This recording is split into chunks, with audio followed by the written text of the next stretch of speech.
বাংলাদেশ জাতীয়তাবাদী দলের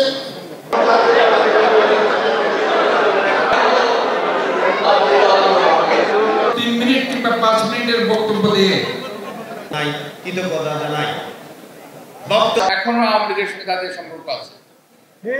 এই নির্বাচনও ভারতে বসে বসে তারা ইনস্ট্রাকশন দিয়েছে জামাতকে ভোট দিতে হবে, অর্থাৎ বিএনপিকে ধ্বংস করলে পরে আর কোনো সমস্যা থাকে না জামাত ইসলামের।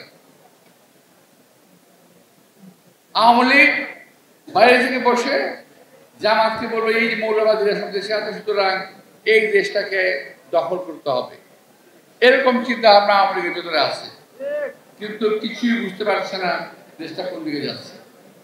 আর একটা বিষয় হলো, আমাদের এই দেশকে বিএনপি নেতা শহীদ রাষ্ট্রপতি জিয়া রহমান স্বাধীন করেছিলেন।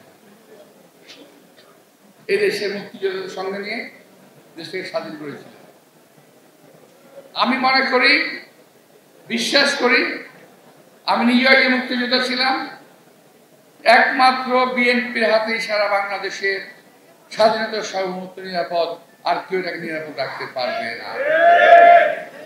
সুতরাং আমাদের ভুল ত্রুটি যাই হয়েছে সবকিছু সংশোধন করে আসুন, সামনে আমাদের যা আরো কঠিন পরীক্ষা আছে, সেই পরীক্ষায় জয়লাভের জন্য যা করা দরকার নিজেদের দল মত নির্বিশেষে ঐক্যবদ্ধভাবে দেশের স্বাধীনতা, সার্বভৌমত্ব রক্ষা করবে।